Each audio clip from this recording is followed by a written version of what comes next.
Palavra Final, com Alexandre Garcia, direto de Brasília. Bom, faltou contar ontem porque a gravação terminou 7h30, por aí, da noite, e às 9h foi uma grande manifestação espontânea em Brasília, como consequência da prisão domiciliar de Bolsonaro. As pessoas se reuniram na torre de TV e baixaram pela esplanada, pelo eixo monumental, esplanada dos ministérios, e depois se dirigiram à casa de Bolsonaro. Foi uma imensa manifestação, né, e, como eu disse, espontânea, demonstrando que não depende mais de Bolsonaro, é o povo na rua, por conta própria, cada um é líder de si próprio, né? Bolsonaro teve o mérito de, como eu disse, como eu tenho dito, de despertar, né? Soprar oxigênio numa brasa dormida de brasileiros que estavam esperando uma sacudida para se pronunciar. E agora, sem medo, porque a lei Magnitsky, ao posar sobre Moraes, parece que foi um vento que afastou o medo que estava imposto sobre as pessoas depois daquelas quase 2.000 prisões em função do 8 de janeiro e tudo mais, né? O cala-boca que não morreu, as punições, os bloqueios de contas, etc. Não deu nem tempo de ver todas as condições da prisão domiciliar. Ele não pode ter telefone celular, foi apreendido. Ele não pode receber na casa dele os filhos dele. Os filhos dele. Sendo que hoje ele recebeu uma visita autorizada pelo ministro Moraes. Para entrar na casa dele tem que ser autorizado pelo ministro Moraes. Só podem conviver com ele Dona Michele e a filha do casal. Eu imagino que se precisar de um médico para a filha do casal com urgência, acho que não vão ficar esperando a burocracia de autorizar para entrar na casa. Agora, não poder falar com os filhos é incrível, né? Mas, enfim, os juristas estão se pronunciando, né, dizendo que várias irregularidades não teve uma proposta, uma iniciativa do Ministério Público, que é exigida pela Constituição, artigo 127 e 129. Não teve, né? Mais uma vez, o Ministério Público não entrou, né? Lá no início do inquérito do fim do mundo, tampouco teve Ministério Público.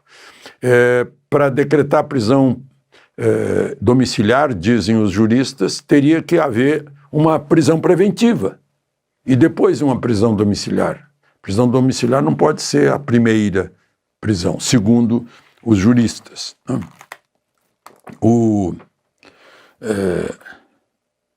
Que é mais que tem aí de irregularidade, né? Bom, tinha lá ele dizendo que, justificando, né, a prisão domiciliar, que ele usou o telefone do filho. Eu até anotei aqui o que ele disse, né? O que de grave teria. Ele disse: boa tarde, Copacabana. É pela nossa liberdade, pelo nosso Brasil. Sempre estaremos juntos. Foi esse o crime. Bom, mas aí está lá na decisão dizendo que com esse telefonema e tal, que ele quebrou a determinação de que ele não poderia estar nas redes sociais, mas eu vi o ministro repetindo que ele poderia dar entrevista.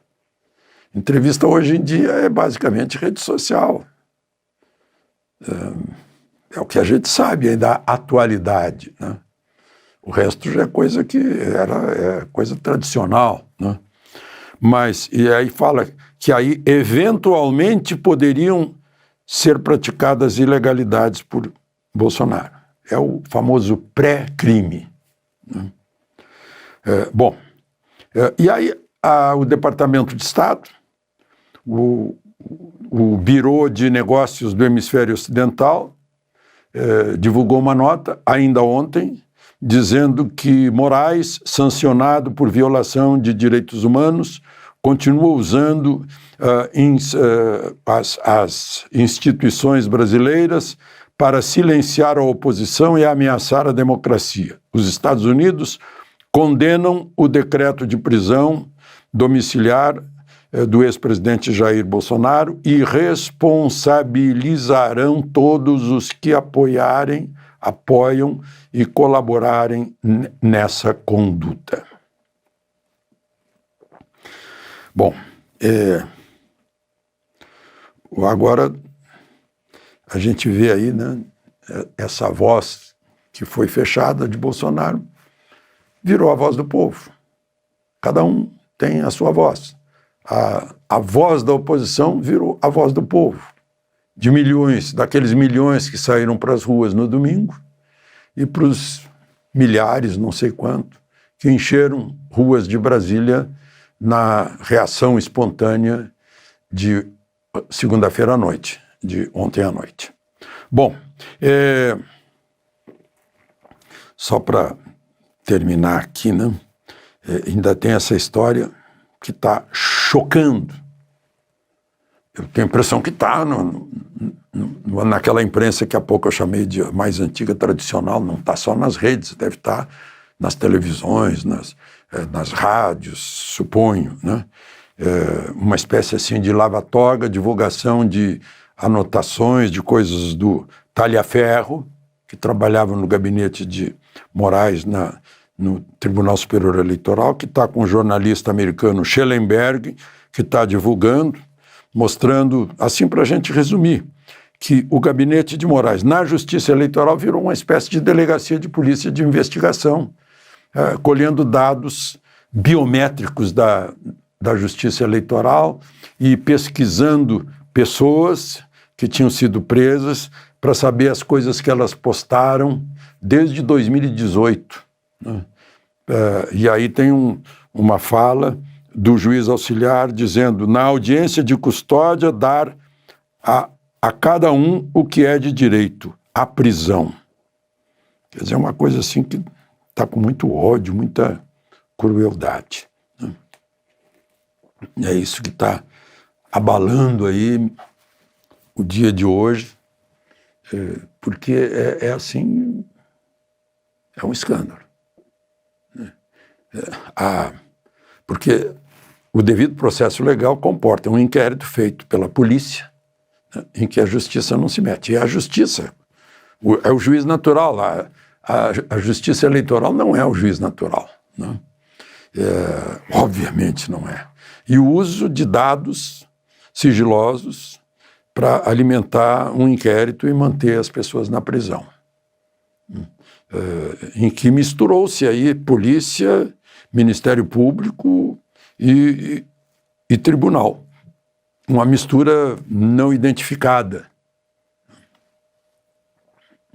Enfim, estão correndo aí esses dados. Certamente o Senado, que foi posto na Constituição como o freio dos freios e contrapesos dos três poderes, o único freio possível do Supremo. Alcolumbre já disse que, enquanto ele for presidente do Senado, não haverá processo de impeachment.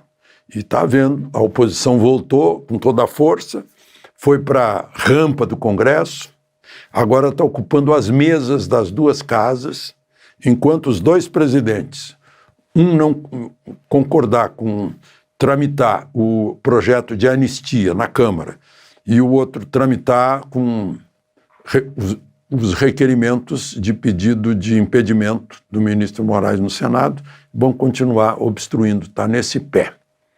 Até esse momento que estou gravando, não sei se chegaram a uma conclusão, a um acordo, para, enfim, recomeçar os trabalhos neste semestre. De Brasília, Alexandre Garcia.